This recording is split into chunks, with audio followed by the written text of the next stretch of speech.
All right, hello everyone. Welcome to today's live stream with Matt Petrick and Travelers Liquors of Belize. We have Amanda Perdomo, Myito Perdomo, Odair Quetzal.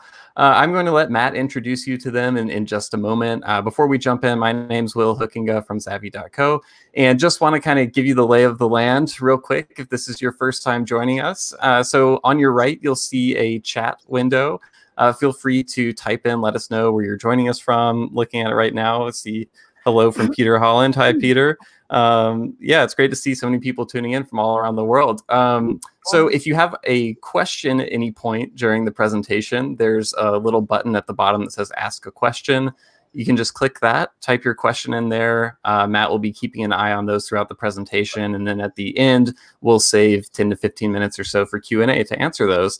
Last but not least, feel free to share the event. There's a share button at the top right. Feel free to invite your friends, Facebook, Twitter, email, however you want to communicate. But with that said, I'll turn things over to Matt Petrick right now. You may know Matt from cocktailwonk.com.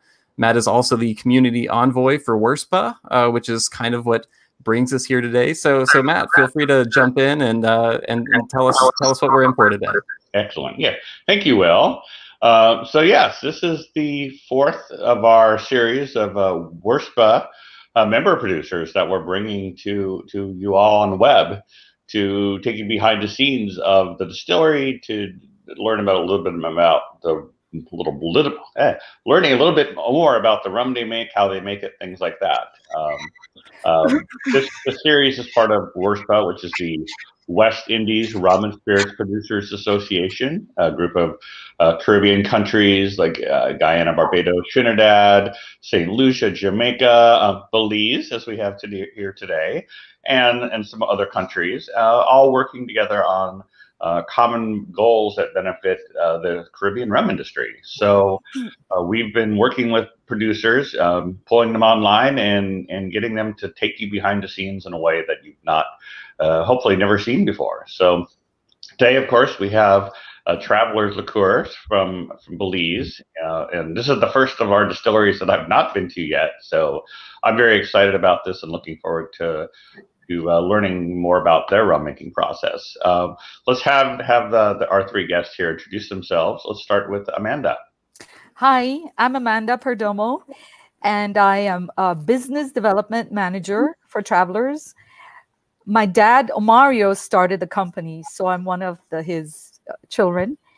I worked in Belize for a few years managing the company there, but in 2014 I moved back, and I consult, and I'm also the WRSPA liaison. So I'm happy to be on board here today to talk about our company. Yeah, it's great. Thank you, Amanda. And I'll just say I did meet Amanda last year when I was at a WRSPA session in St. Lucia. St. Lucia, yes. Yes, exactly. So now let's jump over and let's have Myito introduce himself. Yeah, well, my nickname is Myito. My actual name is Jaime Omario Perdomo. I'm actually junior. After the founder, I'm the distillery manager, part of the blending team, and the quality control, and keeps me very busy. Okay. And Odair, tell us a little bit about yourself.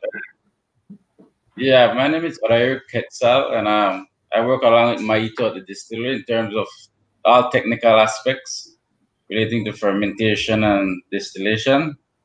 So we're just here to give you a little oversight of what we do and how we do it, and hopefully answer some of your questions. Excellent. Well, great. Well, thank you all.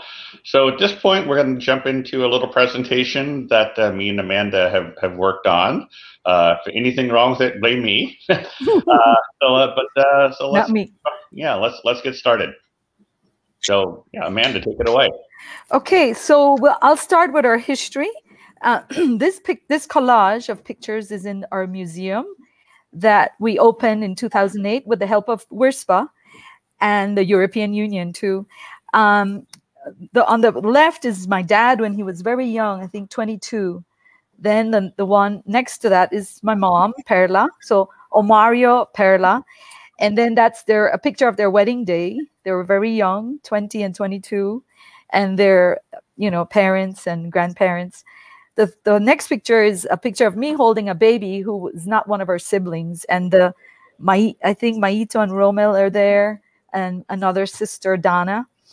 Going back to the bottom slides, shows you pictures of us traveling in a truck that my dad had, where he would deliver liquor, but we would also use it on the weekends for family trips. And then the very bottom two pictures on the right, my dad's family. I think he's the one in the front in black shirt, and then he's also the one on the bottom with a black shirt. So that's our family. And of course, I'd like to show this because he's the one who created this business. He came from a poor family and wanted to do something for himself and for his growing family. So in 1953, he opened a bar. He was working as a salesman. He honed his salesmanship skills very early. So he was a very successful salesman with a prominent company, but decided he needed to do more. So in 1953, he opened a bar. And in that time, they had a few distillers around who had sugarcane plantations, and they would also make rum. He would buy the rum and blend different blends of rum. And then as he was more successful, he started to brand them with labels, eventually creating more than 21 products. Over time, and as we grew up, there were 6 of us. As we grew up, he incorporated and included us in the board to make decisions. And I think that was 1982. And then as we became more successful, we decided to buy a distillery. So in 1989 was when we acquired the distillery that we have now in Belmopan. Before, he would buy rum from other distillers. Did he buy rum from this distillery as well, or is this a brand new? Yes, he was getting. Myito has more. The distillery that we own right now, the distillery what we are right now, he had a little shareholding in it. Okay. He didn't own it completely. Okay. But all the rum that distillery produced, Okay. well, we bought all from them.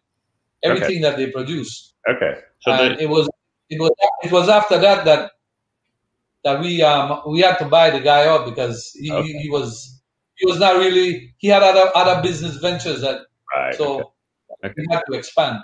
So the family history goes back more than the 31 years there. It goes back even farther than that in terms of rum from this distillery.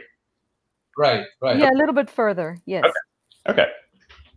But of course, we made changes to the distillery, right, Myito? Myito knows, he was there on the ground. It was, we discontinued using pot stills, and then we got the 1 column continuous still.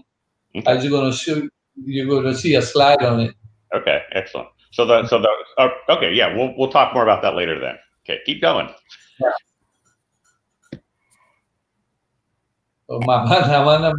Oh, me? Okay. Well, we could go on the next slide. So this just gives you a little recap.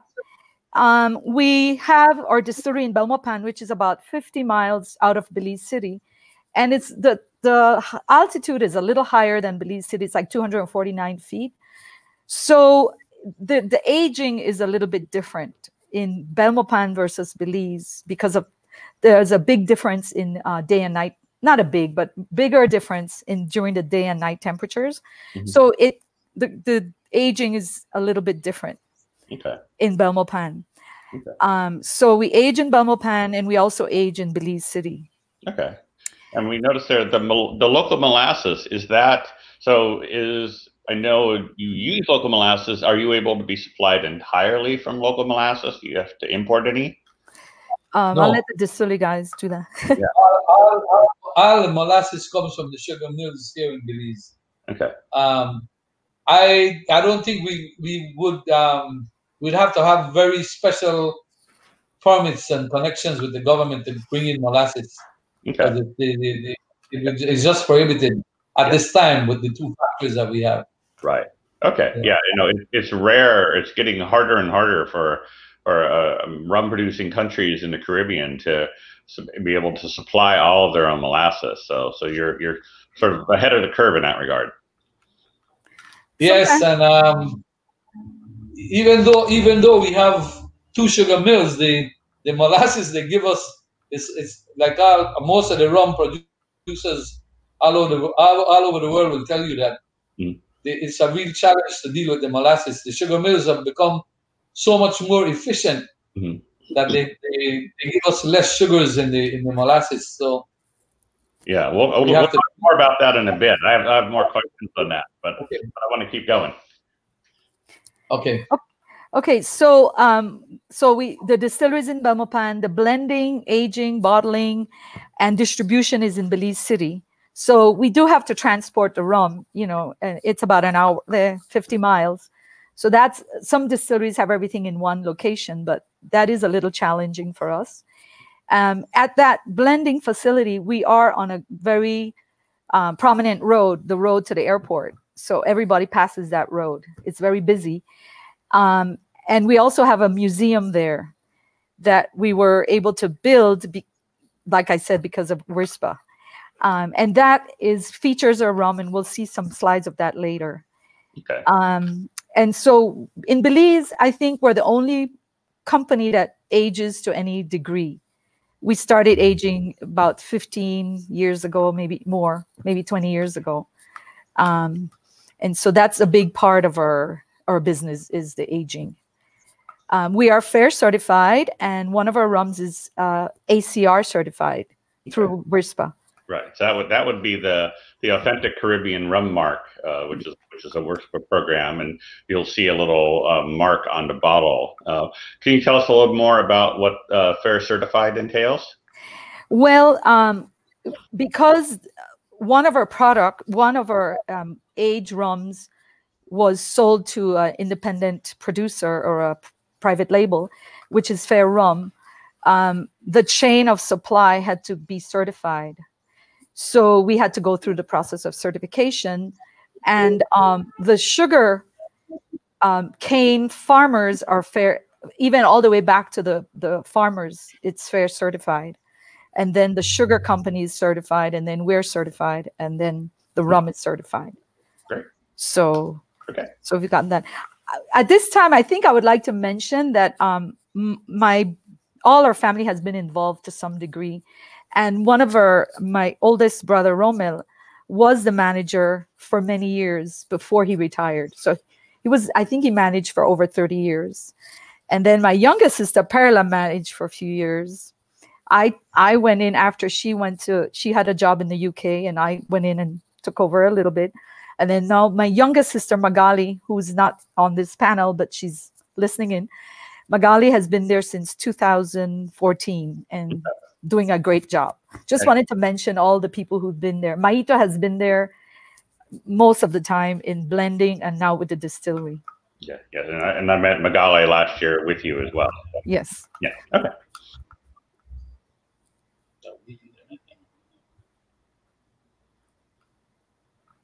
So distillery.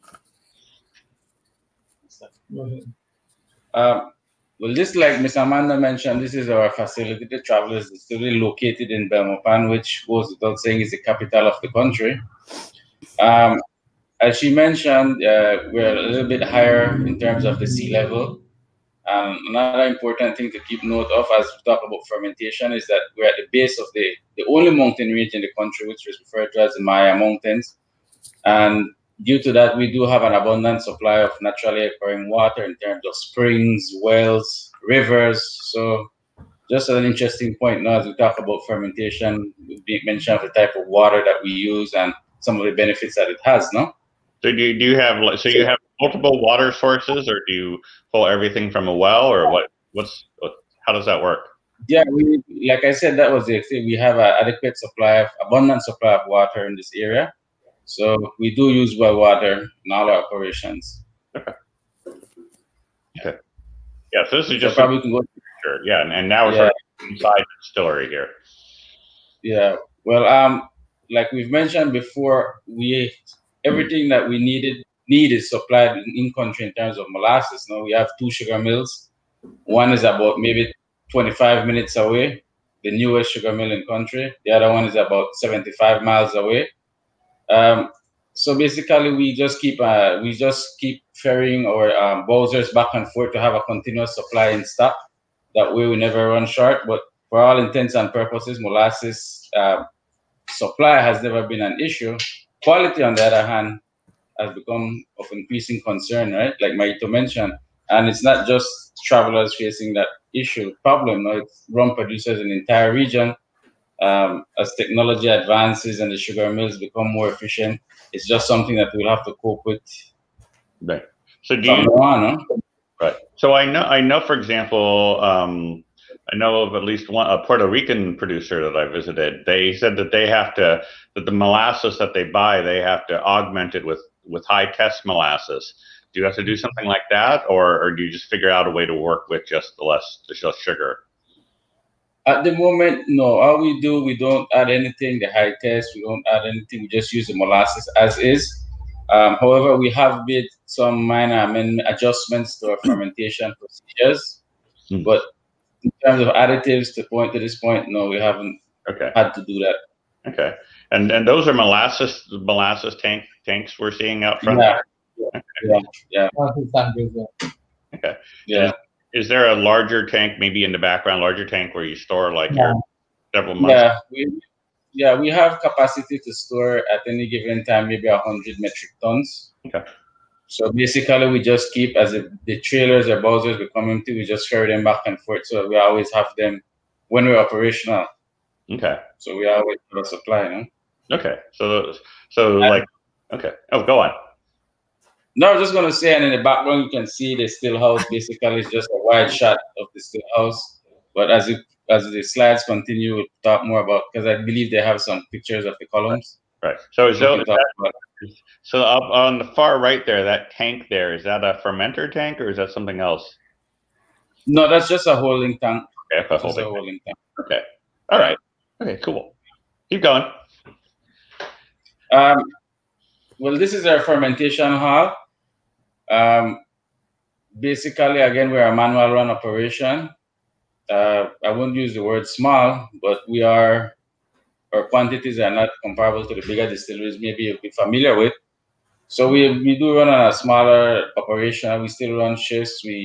Our capacity, as we talk about the columns, we'll see that we operate basically at a third of our possible capacity. We do have the ability to produce more if we wanted, but it would require significant investment in infrastructure and technology, no?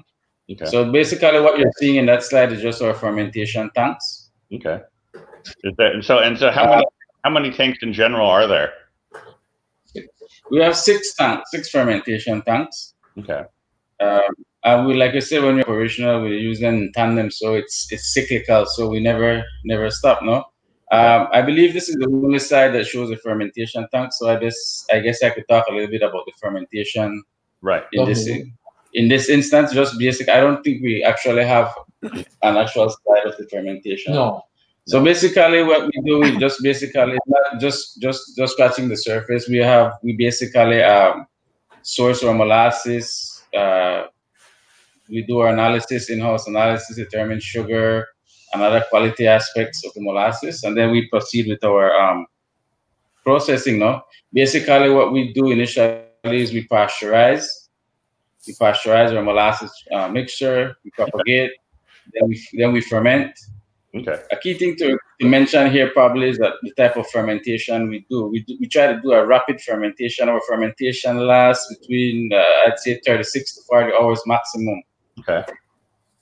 We try to run a clean, smooth fermentation to obtain. Our objective is always to obtain a neutral spirit, so to speak, a light spirit, because all the products that we produce for blending purposes. So we try to produce as a neutral spirit as possible, no? Okay. So that's basically. Yeah. So go ahead. The molasses, the yeast. So do you have your own proprietary yeast strain and propagate, or do you buy prepackaged yeast, so to speak, or? Prepackaged. We buy prepackaged yeast and something, I don't know. we do a unique fermentation. Again, we have worked with consultants and stuff, but something that might be strange to most people is that the type of yeast we use baker's yeast. We don't use any distiller's yeast or anything. We use a locally sourced baker's yeast. Okay. Several people will tell you, well, that's a no-no, but for us, we've had people visiting us, and they have been quite surprised with what we're doing and how it works. Okay.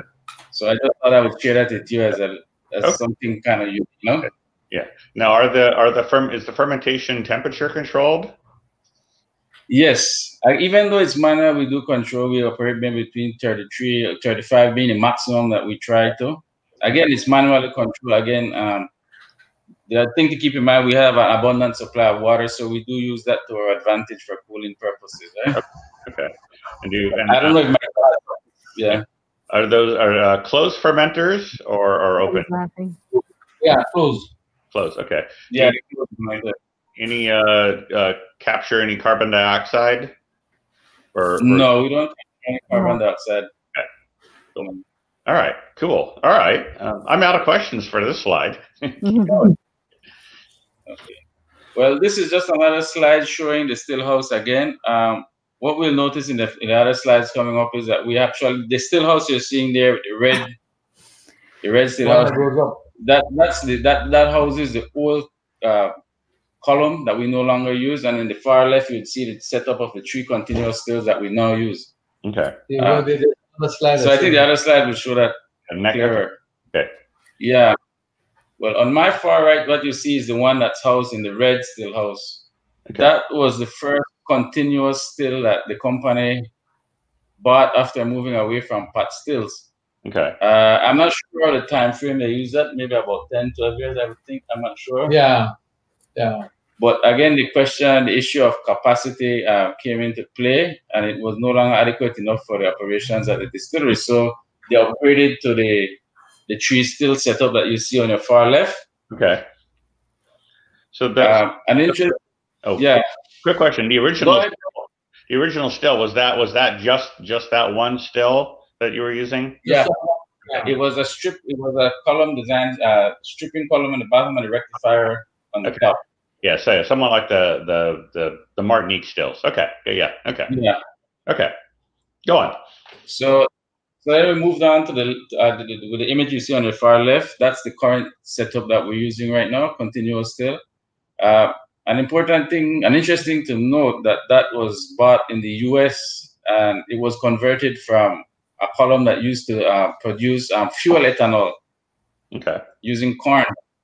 When it was brought here, it was converted to a distilling column to produce rum, produce a light neutral alcohol, with the aid, of course, of a U.S. Engineering firm, no? Right. The firm of Quetzal came and did all the modifications for that project there. When we bought these columns out of a place in the U.S. called Portales, New Mexico. Okay. But there's a lot of gas oil being produced at that time. Okay. So, okay. So my understanding is that this is actually a 2-column still, but I see 3 columns there. Yeah, it's 3 columns, but basically what happened is that that could be mounted on top of one or the other. Okay. It could be mounted higher, but because we're in the hurricane zone, the engineers just decided to lay it out. Okay. Well, actually, when we bought it, that's the way it was set up. Okay. When we bought it, it was set up like that. It was never one column with everything on it. Okay. So how many plates in the rectification column? In the rectification column, it has 18. Okay. Okay. And so do you how many different sort of, I guess, marks do you pull off of this? Okay. Well, we produce 3 different marks. For the neutral spirit that we try to get, we produce at 95 to 96%. Okay. When we're aging, we produce at 90%. Okay. And then we produce, in a previous conversation I had with you, we produce a high ester mark that's about 85 to 88%. Okay. That we use as well for blending and other products. And we age some of it. And age for aging as well. Okay. So basically, but the 3 marks are primarily just what plate you're pulling from? Yes, basically from which plate we're pulling, yes.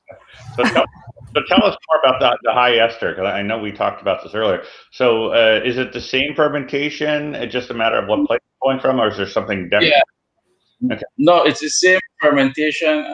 It's just a different mark that we pull off. Okay. Again, it's something new that we've started with the aging of that. I think it's the second year that we've started to age. Well, we at the distillery started aging it. This is going on the third year. Okay. However, we have been doing it in Belize City. We have been aging that rum for a while. Okay. Okay. So just to recap, you have 3 different marks. One is at 96, which is essentially almost neutral. One at you pull on 90%, and then one at the high ester mark is at 85%. Yeah. Okay. Correct. Okay. So it sounds like you're sort of almost doing what they would call the Spanish heritage rums of blending. So your heavier rums with more of the lighter rums that make you sort of like intermediate weight rums. Is that a fair assessment? Yeah, I would say so. Yeah. Okay. Excellent. Okay. That building there is the warehouse that we age in Belmopan, where the distillery is. That's just storing the barrels in pallets. Okay. And this is where we're filling up barrels to be aged. Okay. Tell us more about the barrels. Like what kind of barrels are you using? Well, go ahead. Like most people, I believe that work with the rum aging of rum, we use One Stew's Kentucky bourbon barrels. Okay. That we source out of the U.S. Once we source them, we work them, we get them prepped, and then again it's manual, so we fill them manually, and then we store them in our bonded warehouse. Okay. For any given time. Okay. Do you have any sort of on-site cooperage that can do like extensive repairs?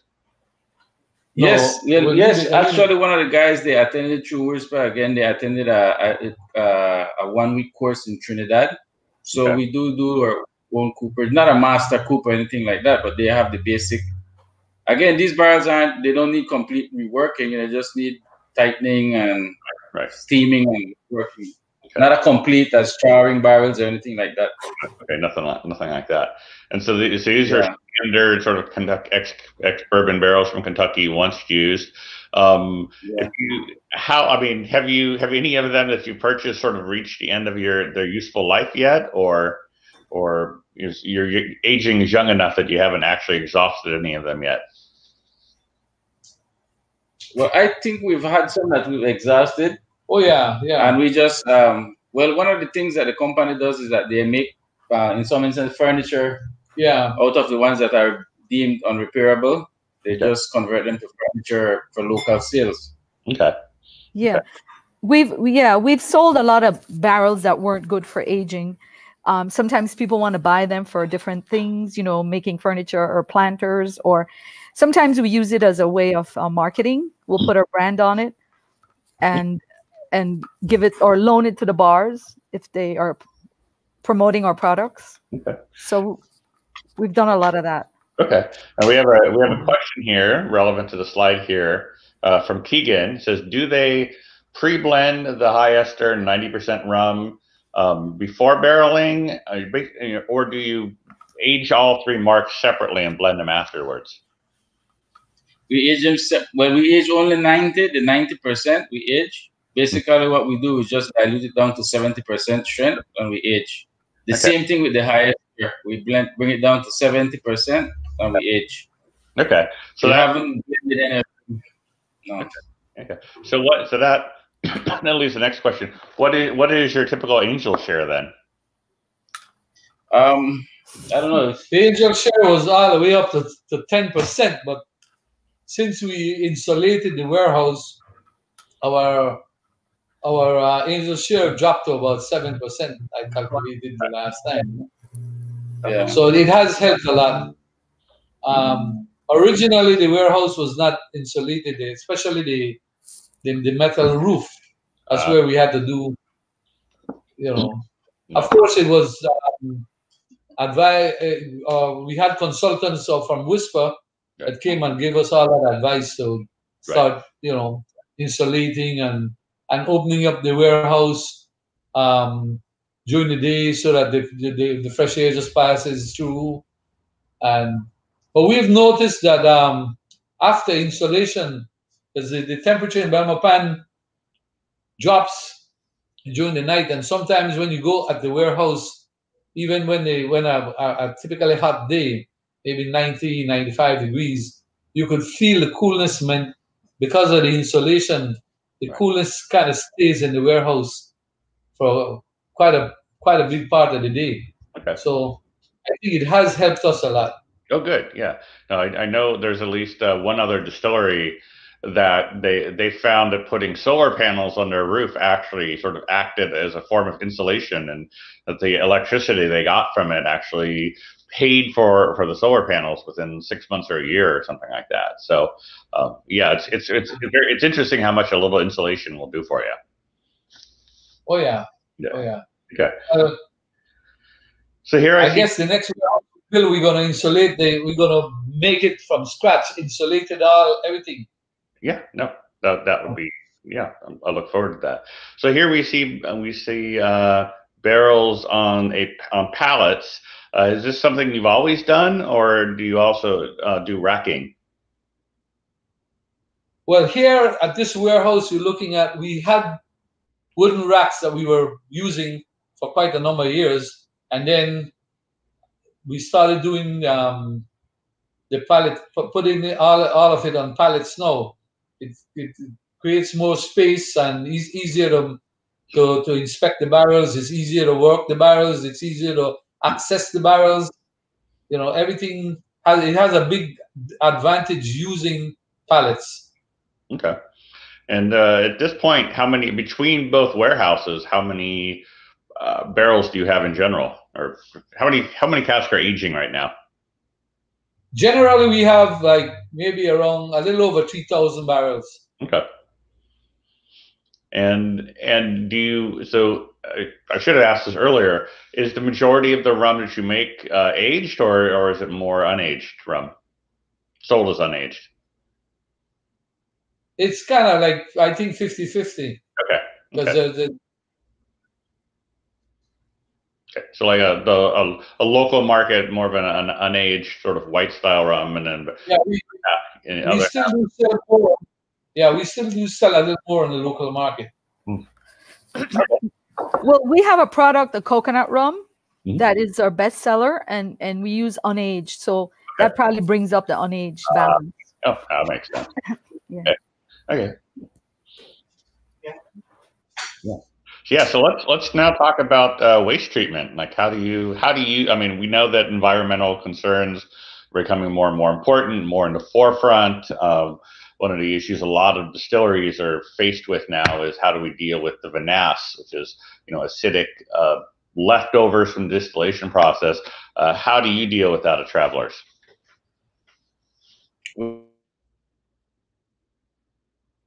Like I mentioned, the closest and the newest sugar mill we have is about 20 or 25 minutes away. And they supply us with molasses, and for several years we have been talking to them. I mean, through WISPA, I mean, everybody knows the value of vinasse as a source of fertilizer, biofertilizer for the sugarcane industry. So finally this year they decided that they were going to try it. So what they have been doing is they have been receiving all our vinasse, and they have been irrigating it into their fields as fertilizer. So this picture that you see is actually another tanker delivering it to them. They're holding tanks. Okay. All this, of course, has been cleared by our local Department of Environment. No? To note as well is that several local producers in country have expressed interest in it. No? We have a large Mennonite community, it's basically a farming community. They have expressed interest in trying it in corn and grain, other grain. We've had instances that some of them have used it in their pastures. You know, they're huge cattle producers, and they use it as fertilizers, as a source of fertilizer for their pastures, and they have reported excellent results. But for now, this sugar mill is receiving all our waste, and it's close by, so it works out great for us. No, that's fantastic. I bet a lot of distilleries in the Caribbean would be thrilled to have that option these days. Yeah, because I mean, if you look at it, no, the vinasse, no one really has the answer for this, the treatment of this type of waste. No one has it, you know. Yeah, no. Yeah, no. I know waste treatment is if you try to do it all in house, can be extremely expensive. So. Yeah. Okay. Cool. All right. Let's learn more about Traveler's Rums. So, we have a wide range of products, and for some reason, we just love to add products, our company. We've had to kind of tone it down and maybe cut out some things because it just was too many. And so our range goes from gold, white rums to aged up to 10 years. And we also produce vodka, local vodka, gin. We make some bitters, and we have some liqueurs. So these are the ones that feature. We don't have all of them here, but I'm going to talk about a few of them. And Myito will chime in because he knows the history of a lot of the blends and how they came about. So the first one is the Belizean rum, and that was launched in 2015. And it's a blend with, Myito can tell you because he was involved in the blending. The Belizean rum. Well, the Belizean rum is, if you see, it's a dark rum. We blended it with some aged rum and a little sweetener, the natural honey from bees here in Belize. That's the basic blend in it.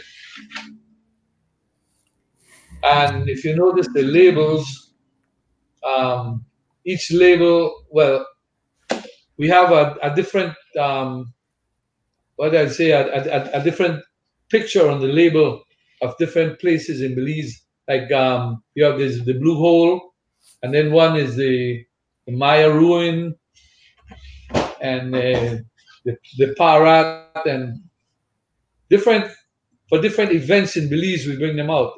There's one, yeah, the one. This is like for when Belize independence in September, and then there's a Garifuna community in Belize that celebrates it's a big national holiday in Belize, the Garifuna, and they're known for a lot of music with drummings.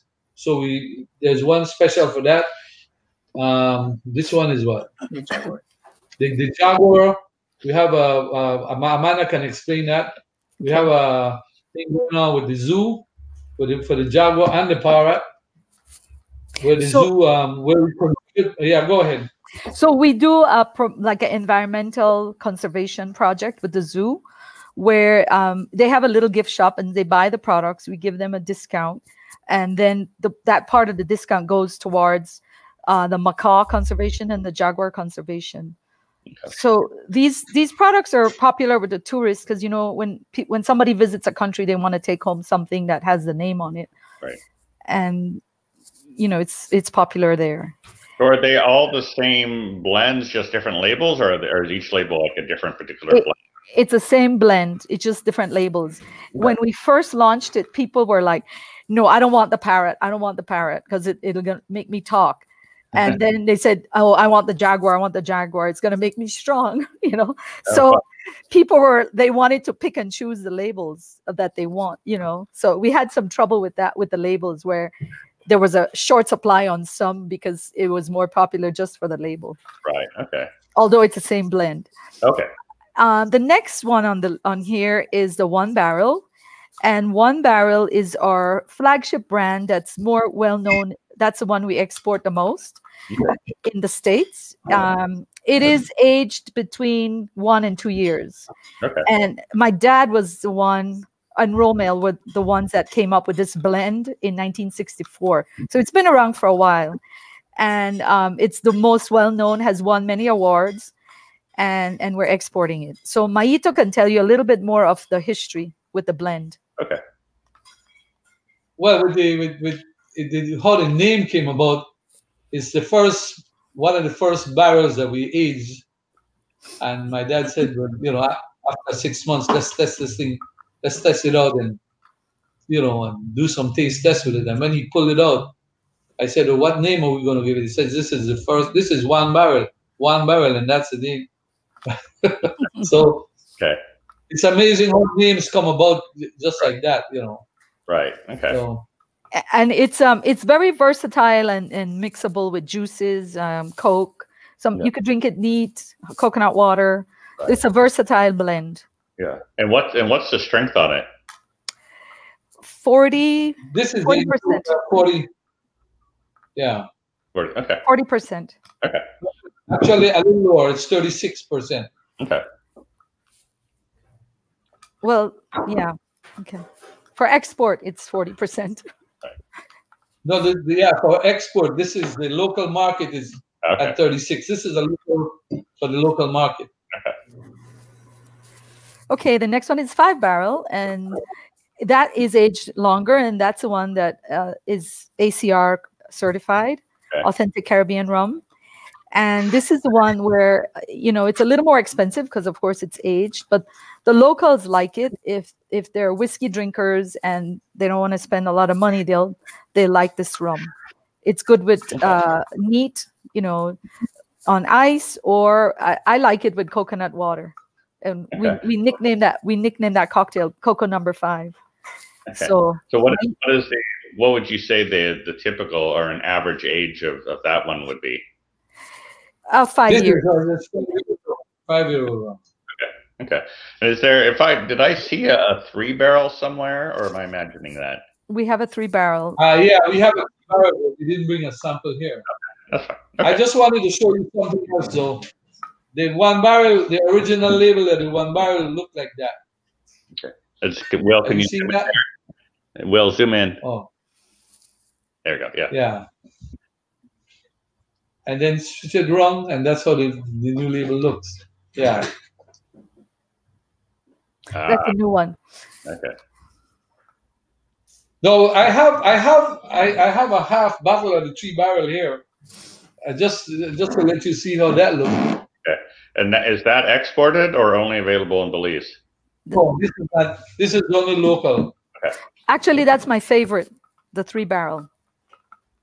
Okay. Okay. All right. And I think the next one, back to the slides, I think the next one is the Don Amaro. Don Amaro. Yeah. And this is 10 years at least. And it was first released on the 10-year anniversary of my dad's passing. And we intended it just to be a one-time, you know, bottling, and whatever sold. But because it was very popular, we've continued to produce it for the last 12 years. Okay. And last year we changed the packaging to upgrade it a little bit. Okay. So this is a Don Amaro, and Myito has some insight on. Yeah, that was an old bottle. Okay. Yeah. Sorry. Myito has some insight on how it came about. Well, it's the same thing. We had a number of barrels aging that were not selling, and I kept telling my dad, you know, what we're going to do with this one. He says, let's leave it, just leave it. The time will come when we will eventually pull it out and do. His intention was to bring out a vintage rum, because we only had a little bit, just a few barrels, and then, of course, you know, things evolved and we started getting more, and then he died, and we never got around to doing it. So on the 10th anniversary of his passing, we decided, let's bring this out as a vintage rum that we were only going to sell it here at the Heritage Center, and then it just, you know, there was a market for it at the different locations, that, you know, especially the tourist market at the airports and other gift shops. So we've kept it since then, and it's a 10-year-old rum. Okay. How much, at least in US dollars, how much would a bottle of that cost me at the distillery? I think $50 US, maybe a little more. It depends on where you buy it. Okay. Yeah. And is it exported, or are you also still only available? No, we have 2 markets in Europe, one in the UK. Boutique Brands is distributing it, and then there's a company in Denmark that's distributing it also. Okay. The company that makes the 24 Days of Rum, Okay. they're in, I don't know if you've seen it, where they have little samples of 24 different rums. Like the calendar or something like Yes, that? yes. Okay. Yeah. And they are including the Donna Mario in that. It hasn't come out yet. Okay. But it should be in there. And they're also distributing the Donna Mario. Okay. Excellent. Excellent. And here are our liqueurs. The first one is my mom's creation. And she always tells us we need to give her royalties for this one because she created it in her kitchen with my dad's encouragement.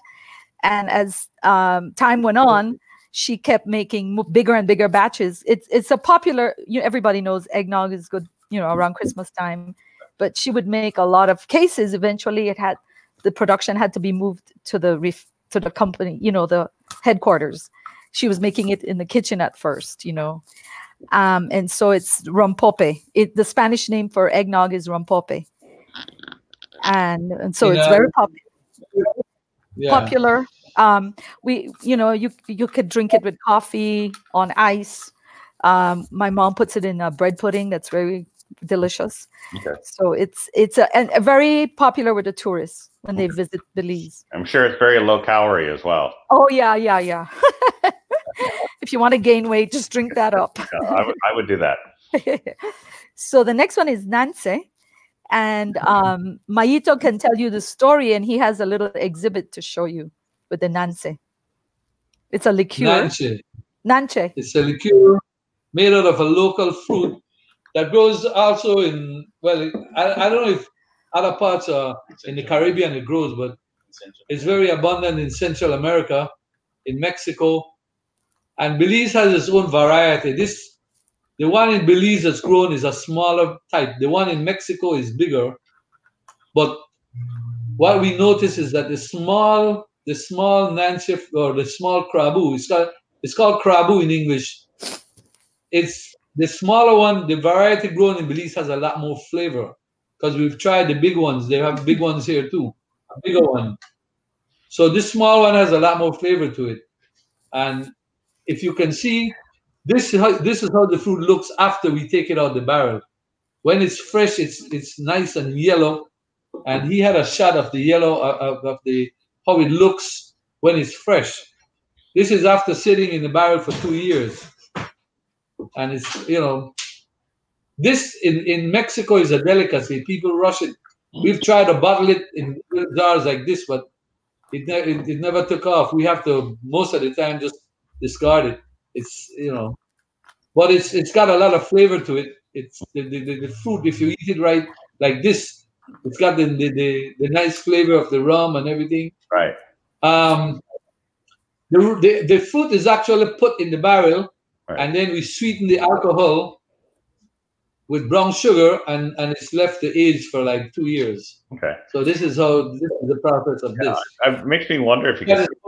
Makes me wonder if you could take that fruit and just like let it soak in some syrup for or sweet syrup for a while, and like pick up a little sweetness and become its own sort of delicacy, like maraschino cherries or something like that. Some people eat it actually, like that. Actually, yeah, you could eat it like this, but that's a good idea. I've seen some of the local farmers just put the fruit directly in syrup and leave it in bottles and sell it like that. Yeah, but it has no alcohol. Yeah, this one has got all the alcohol in it, so right. It's good. It needs to be used. Actually, there's an ice cream shop that will get it and put it in, make an ice cream with it, because it gives a lot of flavor to the ice cream. Oh, I like that. Yeah. I come visit and get that. Yes, it's very good. The other thing that we do with this is we put one of the fruit in each bottle. Okay. Nice. So the third one is coconut rum, and it's called the Traveler's Coconut Rum because in Belize the name, if you take the Creole name for coconut is coconut, and this is one of our good sellers, best sellers actually. We're still doing that. Okay. Amanda went ahead of us. No. I thought we were done. Okay, sorry. That's what the fruit looks like, the crabu, before it's puts in the rum. Okay. So you want to go to the coconut? Coconut. Okay. So this is, we've used a lot of Belize natural ingredients that are made by the village people for this product. It's sweet. It's actually, you could call it a liqueur. You could drink it, straight on ice, and it's very good in a pina colada or just with pineapple juice. Our bartenders really like it. It's really a tasty rum. Myito, do you have anything to add on the coconut? Well, it's one of our best sellers right now, and hopefully we'll get to export some of it, down the road. Nice. Yeah, we're working on that, exporting it. And so this is, and then the next slide shows some of the independent bottlers who have used our aged rum. We do sell bulk aged rum, and that gets sold to people who want to bottle their own blends. And they will reference Belize and Travelers. So these are products that have used our aged rums, because so far we're the only aged rum producers in Belize. Yeah, so, I see there on the right the fair rum. That was the one you had to get fair trade certified for. Yeah, we had to get certified for that. Yes. And I see the Cadenhead, and I think it's a small SBS small batch spirits or something. I forget the name of that one, but yeah, I recognize the spot. Oh, and I see. Oh, you have a plantation at the Belize. Okay, a black cask, a black label plantation has it. Okay. Right. Plantation incorporated some of our rum in their blend. Okay. And I think we have some newer independent bottler one. Yeah. Right, and the Tiburon has been around for, I guess, 5 years, and we actually bottled it. We bottle it in Belize, and we also distribute it in Belize, and it's also exported. We don't own the brand, but we have provided the liquor, and we do the blending and bottling for Tiburon. I've definitely seen this for sale here. So. Yes, in the U.S. I thought I'd seen it. If not, I thought in the U.S. If not, then Europe when I travel there. I thought I'd seen it. So. Might be. And then the one on the right is Homestay from Eric, and this one we just did it last week, so it should be on its way. We bottled it, and it looks really nice, and I think it tastes really good. Yeah. Too. Yes. Yeah. Eric, if you want to pop into the comments, like how much when we might see that and how much the price will be, that would be fantastic. Yeah. So anyhow, keep going. So now we have our museum that's housed in our bottling building. And it was opened in 2008. My sister Perla was the one who built this and created all the exhibits and everything. This first one shows a pot still. I think Myito said it was used a long time ago on our distillery, or we might have gotten it from another, somebody who had it on their property. So the first one is the pot still. And then you have the place where they would be boiling the sugar. Copper, I don't know what you call that. Yeah, I think my understanding is called coppers. Yeah. Okay. And then the picture. There's some pictures of our family and different things, but that's hard to see. I think it's so small. Yeah. So this is our museum, and we have a tasting bar where people can taste all the products, and based on what they like, they can go. We have a gift shop, and they can buy our products. With the cruise ships, we get a lot of people coming in, and it's actually, we've outgrown it, and it gets very crowded. So when things start up again after COVID, we might have to expand this because it does get crowded if we ever get the cruise ships again. And this is a picture of all of us on the launching, except for Perla, because she's in the UK, of the launching of the Belizean rum. So from left to right, Magali is the present CEO of Travelers, and she was responsible for bringing out this rum. So it's kudos to her. Then Dana, who's on our board, but not really, she has her business, but she's involved in our decisions and she's on our board of directors. And then the third one from the left is me. And then my mom, Perla, who was a co-founder of the company. And then Myito and Romel. Romel was managing Travelers for many years before he retired. Okay. So that's our Travelers family. Thanks for tuning in, everyone. Okay, yeah, we have a few questions here before we go here. First one is from Vaughn. I think he may know the answer, but genuine question: doesn't one of your columns have a pet name? Chicharito? Yeah, yes, the one that's no longer in use. They refer to it as the Chicharito. Chicharito. Where did that name come from, I wonder? It's actually, it came from the Mexican technician that we have working there. His name is Tepe. Okay. And when they set up the new columns and they were still using the small one, he would refer to it as El Chicharito. Okay. Okay. Next question is, Travelers has had a long-standing partnership with various third parties to supply rum around the world, like the fair bottle we saw. Are there any plans to increase availability of your rums internationally? New partnership, for example, and that's from Keegan. Well, I mean, we always have people that we are working with and could work. Sometimes those, and we're open to partnerships. Sometimes those take a long time to actualize themselves because there's a lot of back and forth. Yes, we have some in the works to expand partnerships. Okay. And then the last question I see here, unless somebody else jumps in with more, and I have the same question. When is future availability in the U.S.? Or what is the future availability, I assume, for more rums in the U.S.? They asked specifically for New York, but feel free to answer for anywhere in the U.S. Well, we have the one barrel. We are working on the coconut. We have a problem with the name because we can't trademark it. So we'll probably need to change the name to a trademarkable name. Okay. And so that's the next project we have. Things have slowed down a little bit because of COVID and not having enough money because everything is slowed down. So it might take a little longer. Okay.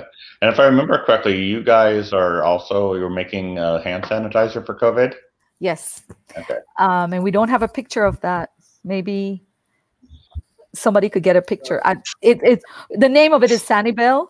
And yes, we did make 3 sizes. I think right now we have 1 size, the liter. And we will be making it in different bottles, like the squeeze bottles, the regular sanitizing bottles. We're sourcing that small one. Because in the beginning we just had to use what we had on hand. Okay. So now we're going to try to make it look like a real sanitizer. Okay. So that's what we're working on now. Great. But there's a demand for it, from Belize. Okay. So that is the end of our questions here, sort of right on time almost. Is there anything else you would like to add before we sort of sign off here? Well, for myself, I just want to thank you for, presenting this platform for us, and travelers all the way. You want to say? No, I hope it was very insightful for the audience, and we appreciate the questions. Thanks. And I also want to say that as you have heard over the whole hour, we've mentioned WIRSPA a few times. So we have to thank WIRSPA for providing a lot of intelligence, like education, training. We always attend the trainings. And also in the beginning when, providing grants for us to move to another level. So thanks to WIRSPA, Vaughn, Caroline. Thank you. Thank you. Yeah. All right. This has been great. I think our audience saw a lot of things, learned a lot of things. I certainly learned a lot of things from this all. A pleasure to have you on. And going forward, we have another session scheduled in 2 weeks. Not ready to announce just yet, but I believe it's going to be something that a lot of people are going to want to tune in for. So stay tuned on that. Will, do you want to take us out? Yeah, just want to say thank you to everyone from Travelers, Amanda, Myito, Odair. Thank you so much for giving such an in-depth presentation. I know everyone always loves getting to hear those details about production, you know, that are hard to find out or that you can't really find out without visiting. So this is sort of the next best thing. And also for everyone attending, I put a link to the Travelers website under the video, so you can click that and get more information there. But yeah, for now, oh, is that some hand sanitizer Sanibel. there? That's the Sanibel, yes. Oh, okay, great. Hold it up, so we. That's a sanitizer. Is Magali there? Yes. Can you say hi? Hi. There's Magali. Hi. She's our CEO. Hello. Great job. Great. Yeah. Okay. Thank you for supplying the bottles throughout. That was great. All right. Well, thanks again, everyone, for attending. And as Matt said, stay tuned to see the next presentation we have in this series with WIRSPA. I know I'm looking forward to it. And thanks again, everyone from Travelers. Really appreciate it. Take care. Bye. Bye. Right. Thank you Bye. for doing it. Bye.